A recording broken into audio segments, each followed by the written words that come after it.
नमस्कार, capital TV Uttar Pradesh का खास शो किस्सा यूपी का देख रहे हैं आप और मैं हूं आपके साथ शिवानी रतूर। केजीएमयू धर्मांतरण के आरोपों से जुड़े मामले में यूनिवर्सिटी की विशाखा कमेटी ने आरोपी डॉक्टर रमीज को दोषी करार दिया है।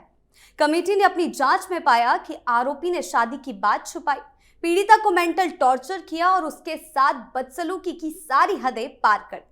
और जो आरोपी के माता पिता पहले ये कह रहे थे कि उन्हें रमीज से जुड़े मामले में कुछ नहीं पता, लेकिन जांच के बाद अब ये सामने आया कि वो भी इस घिनौने नेटवर्क में शामिल थे, जिसके बाद उनकी भी गिरफ्तारी हो गई है।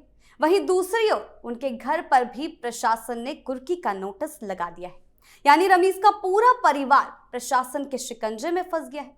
तो वहीं विपक्ष जो हर मामले में सरकार पर उंगली उठाता है, वो अभी भी इस मामले में चुप्पी साधे बैठा हुआ है, क्योंकि वो मुस्लिमों को नाराज नहीं करना चाहते। इसी पर चर्चा करने के लिए मेरे साथ स्टूडियो में मौजूद हैं कैपिटल टीवी के executive editor Rajeev Kumar. Sir, बहुत बहुत स्वागत है आपका। धन्यवाद। सर, धर्मांतरण से जुड़े इस मामले में दिन प्रतिदिन नई नई परतें खुलती जा रही हैं। बिल्कुल खुलनी चाहिए और ये पता होना चाहिए कि ये वो कौम है जिसका कोई भी पढ़ा लिखा वर्ग में व्यक्ति भी उसी तरीके से सोचता है जैसा एक जाहिल इंसान सोचता है, जो तरीके अभी सामने आ रहे हैं। यानी कि धर्मांतरण में, लव जिहाद में, ब्लास्ट में, आतंकवाद में, ये अभी जो कुछ समय पहले से जितनी जानकारी सामने आई और जितने लोगों का नाम सामने आया, उसके बाद ये लगने लगा है कि इन लोगों ने पहले भ्रमित करने की कोशिश की कि देखो, आतंकवादी तो वही बनता है जो पढ़ा लिखा इंसान नहीं है। अनपढ़ भटका हुआ युवा आतंकवादी बनता है मुसलमानों का। फिर उसके बाद इन लोगों ने एक तर्क दिया था कि नहीं, ये बेरोजगारी से, ये परेशानियों से, ये आतंकवाद के रास्ते पर चले जाते हैं। सरकार की प्रताड़ित करने वाली नीतियां वो आतंकवादी बना देता है। उसके बाद इसका मानना था कि नहीं, ये जो लव जिहाद शब्द गढ़ा गया है वो कोई ऐसा शब्द नहीं है, ये तो प्रेम मोहब्बत है, किसी से किसी का हो सकता है। उदाहरण क्या देगा? बड़ा बड़ा शाहरुख खान का उदाहरण देगा। हालांकि शाहरुख खान हो या सैफ अली खान हो, ये सब लव जिहादी ही है। आमिर खान 2-2 3-3 शादियां कर रखा है, ये सब लव जिहाद ही करता है। तो ये उनका भी तरीका ऐसा ही है। तो ये इन लोगों ने एक तर्क दिए। अब वो तर्क कि क्या मुसलमान बेरोजगार ही होगा तभी आतंकवादी बनेगा, ये तो अभी ये पूरा नेटवर्क जो डॉक्टरों का स्लीपर सेल का पता चला दिल्ली ब्लास्ट के मामले में कि फरीदाबाद के अल फलाह यूनिवर्सिटी में पढ़ने वाले मेडिकल स्टूडेंट, फिर कुछ डॉक्टर जो नौकरी कर रहा है, लाख, 1.5 लाख, 2 लाख की सैलरी ले रहा है, बाहर से भी कमाई कर रहा है। ये कौन सा बेरोजगार है? ये कौन सा अनपढ़ है, गंवार है? लेकिन नहीं, ये सारे स्लीपर सेल के लोग जो कि डॉक्टर मॉड्यूल बताया गया, डॉक्टर का मॉड्यूल तैयार किया और उसके बाद इसमें शामिल इंजीनियर्स लोग, प्रोफेशनल लोग, जो कि इंजीनियरिंग की डिग्री लेकर नौकरियां कर रहा है और नौकरी करते हुए कर क्या रहा है? उस पैसे का इस्तेमाल जिहाद के लिए कर रहा है। तो ये तो पता चल गया कि आतंकवादी जो मुस्लिम आतंकवाद है वो न बेरोजगारी के कारण है और न ही सरकार के किसी नीतियों के कारण है। ये मुसलमानों का आतंकवादी चरित्र सामने आया इस बात के लिए कि इसके मजहब में आतंकवाद बनना सिखाया जा रहा है। आजकल ट्रेनिंग दी जा रही है, कुछ मुल्ले मौलाना दे रहे हैं। ऐसा नहीं है कि इस्लाम में जितने मुसलमान हैं सब इसी के कैटेगरी के हैं। अच्छे मुसलमान भी हैं, लेकिन वो अच्छे मुसलमान हैं इसलिए उनकी पहचान ये लोग उभरने नहीं देते। जो अच्छे मुसलमान हैं, जो अच्छी बातें करते हैं, उसको ये मोल्ला मौलाना उसके खिलाफ फतवा जारी करते हैं। जो थोड़ा लिबरल सेकुलर बनने की कोशिश करता है उसके खिलाफ फरमान जारी, फतवा जारी कर देते हैं। जैसा कि एक अभिनेत्री के खिलाफ जो मां काली के मंदिर में गई, महाकालेश्वर मंदिर, और उसके बाद फरमान जारी कर दिया गया। कैसे चली गई? नुसरत भरूचा, उसके खिलाफ फतवा जारी कर दिया गया, मंदिर कैसे चली गई? लेकिन ये कभी ये बात नहीं कहता कि हिंदू को दरगाह नहीं जाना चाहिए, किसी सूफी के पास नहीं जाना चाहिए, उसके मज़ार पर नहीं जाना चाहिए। तुम लोग आओ लेकिन मेरे यहाँ से कोई नहीं जाएगा। ये उन मौलवियों की साजिश है कि एक एक करके उन लोगों को दबाते रहो जो मुसलमानों में भी थोड़ा लिबरल हों, और कट्टर जो है, मजहबी कट्टरता जिसके अंदर है, उसकी पर्सनालिटी को उभार दो। मौलाना मदनी बोलेगा कि नहीं नहीं वंदे मातरम नहीं कहना है, उसको हाईलाइट करो। अगर तौकीर रजा जहरीली स्पीच देगा तो उसको हाईलाइट करो। अगर बरेलवी बोलेगा, रिजवी बोलेगा, तो उन लोगों को बढ़ाओ और जो लिबरल होगा उनको दबा दो, उसके खिलाफ फतवा जारी कर दो। मुसलमान भी उसकी बात न सुने, हिंदू सुन के ही क्या करेगा।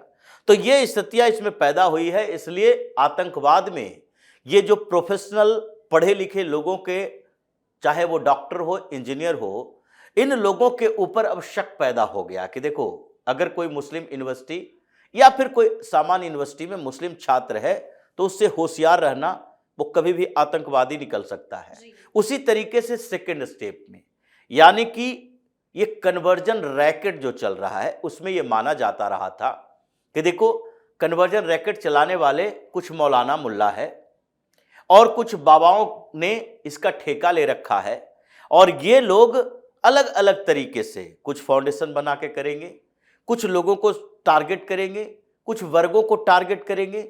ये तो छांगुर के केस में सामने आया।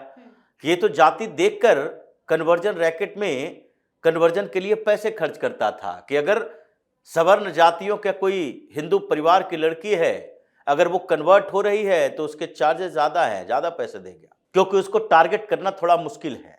अब ये तो चल ही रहा था, लेकिन अब ये सामने आ गया। किंग जॉर्ज मेडिकल यूनिवर्सिटी, जहां का मामला सामने आया कि देखो भाई, एक रमीज है, डॉक्टर है, स्टूडेंट है और मेडिकल का स्टूडेंट, और वो क्या कर रहा है? लव जिहाद कर रहा है।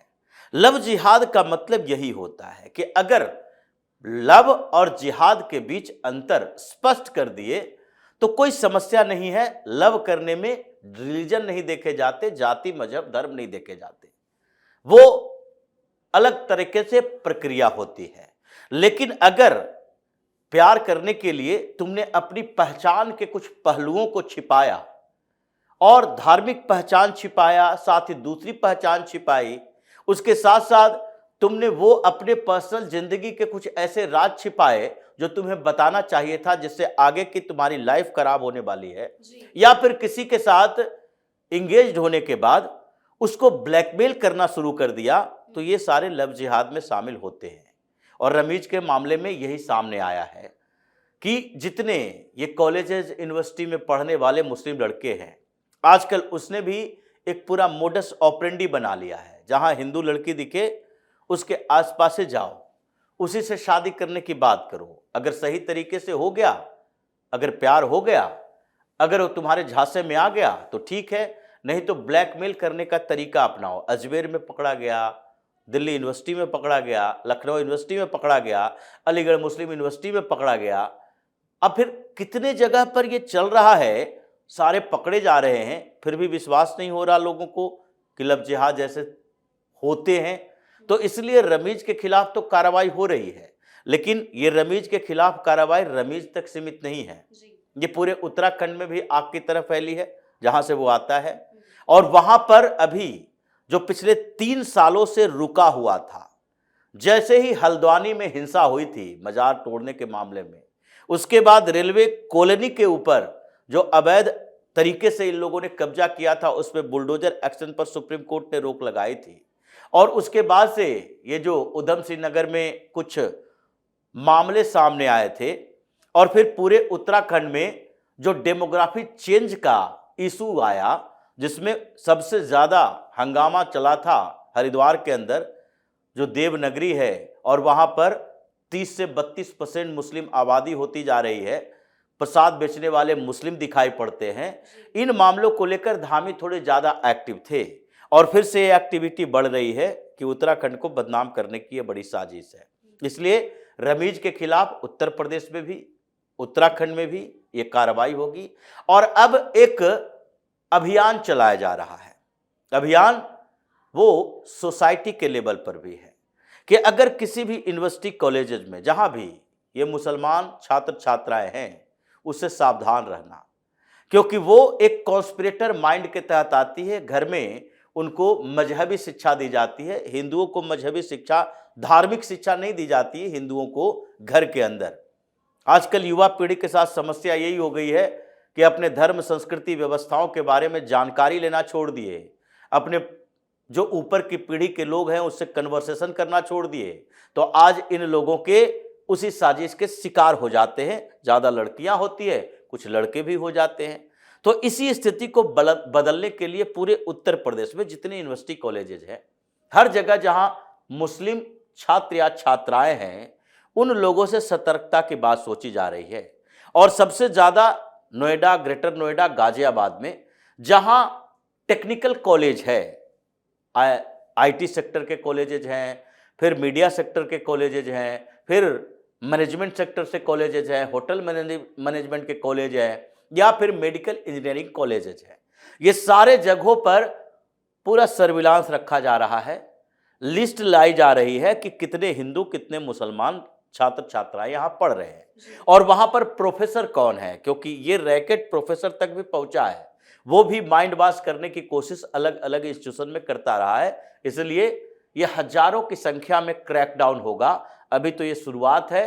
रमीज के ऊपर जो आफत आई है वो अभी शुरुआत है, अभी कई और ऐसे मामले सामने आना बाकी है। सर, हिंदू लड़कियों पर जिस तरीके के साथ अन्याय किया जा रहा है, इस मामले में विपक्ष क्यों कुछ नहीं बोल रहा है? जैसे ही मस्जिद या मज़ारों पर बुलडोजर एक्शन की कार्रवाई होती है तब वो खुलकर सामने आते हैं, लेकिन इस मामले पर क्यों कुछ नहीं कह रहे? देखिए, ये कोई रॉकेट साइंस नहीं है, क्योंकि विपक्ष में बैठी पार्टियां अगर मुस्लिम अपीजमेंट की पॉलिटिक्स कर रही है तो वो मुसलमानों की बात करेगी, हिंदुओं की बात तब करेगी जब हिंदुओं में जातीय आधार पर विभाजित समाज की स्थितियों के बारे में होगा। अखिलेश यादव उठकर सामने आएंगे अगर दलित की बात होगी, अगर ओबीसी की बात होगी। अखिलेश यादव उठकर सामने आएंगे जब आपस में दलित और सवर्ण के बीच झगड़ा होगा। अगर एक सवर्ण लड़का किसी दलित लड़की के साथ ऐसे संबंधी का पता चलता कि वो छिपाया है अपनी पहचान, अपनी पत्नी के बारे में छिपाया, शादी के बारे में छिपाया, अखिलेश यादव बवाल खड़ा कर देते।